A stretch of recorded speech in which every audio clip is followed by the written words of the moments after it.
जब देखो तब हमको ही सब ढोलक समझ बजाकर चल देता है। कभी ननद रानी के नखरे सहो, कभी जेठ जी के कोप भाजन को झेलो। ससुर जी के अलग ही मिजाज हैं, सास के भी क्या कहने। और तुमको मेरी फिक्र जरा सी होती ना तो सबको तुम टाइट कर दिए रहते। पूरे क्रोध में है मालती, अपने पति मानस पर भड़ास निकालती जा रही है। घर के एक एक शख्स से परेशान है, सबका काम चक्कर गिननी की भांति करती है। बड़ी बहू है पर इसका मतलब कदापि नहीं कि सारे गृह कार्य वही करे। मानस उसको संकेत करते हुए चुप होने को कहता है, लेकिन मालती आज पूरे रोश में थी। आज उसके सब्र का बांध टूट चुका है। रही सही कसर देवरानी के आलसीपन ने खींच का रूप धारण कर लिया। हुआ यूं कि आज सुबह से मालती की कमर में भयंकर दर्द था। काम वाली 4 दिनों से नहीं आ रही थी। बर्तन धोकर देवरानी खिसक जाती और खाना बनाने से लेकर सभी को खिलाना पिलाना भी पड़ता। मालती 4 दिनों से इन कामों के चक्कर में मालती के बच्चों के कपड़े और पवन का काफी बटोरा इकट्ठा हो गया था। ऊपर से सास ससुर को मालती के ही हाथों का खाना पसंद था। विदुर जेठ जी को भी देखना होता था। सास ज्यादातर पूजा पाठ में ही समय बिताती थी, घर के कामों में हस्तक्षेप नहीं करती, इसलिए देवरानी का मन बढ़ गया था। जब से आई थी अपने देह को बचाती, खाना बनाने का नाम ही नहीं लेती। साफ बहाना बना देती कि मेरे हाथ का खाना किसी को पसंद नहीं आएगा। भाभी आप बहुत अच्छा खाना बनाती हैं, इतना स्वादिष्ट कि सब उंगली चाटते रह जाएं।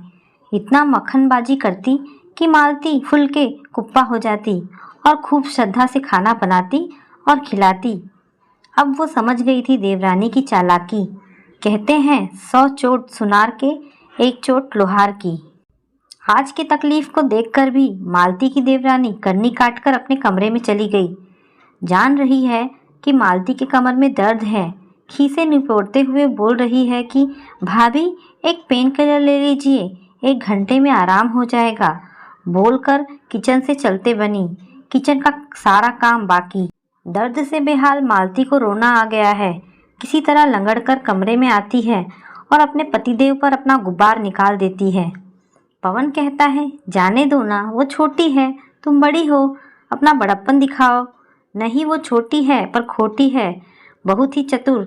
जब से आई है कभी सर दर्द, कभी हाथ दर्द, कभी बुखार, कभी कुछ। और मैं काम करने की मशीन हूँ ना, मुझे तो कोई तकलीफ नहीं होती, कोई पूछने वाला नहीं। कमर दर्द से पीड़ित हूँ पर किसी को नहीं पड़ी कि मैं किस हाल में हूँ। अभी माँ से बात कीजिए कि देवरानी को सही राह पर लाए या मुझे ऊपर वाले तल्ले पर रहने को दे दिया जाए, ताकि मैं शांति से रह सकूं। सबने मुझे कोल्हू का बैल मान लिया है। कल ही अपने पति से कह रही थी कि मैं बैल हूँ क्या कि भाभी की तरह खटूंगी। ना बाबा ना, मुझसे इतने जने का खाना नहीं बनेगा। अब बताइए कितना खराब लगा मुझको।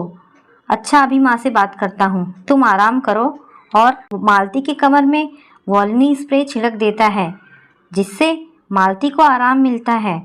पवन की बात सुनकर माँ आती है। बहू तुम चिंता मत करो, सब ठीक हो जाएगा। देवरानी से कहा जाता है कि ऊपर तल्ले पर शिफ्ट हो जाए और अपना खाना वहीं बनाओ।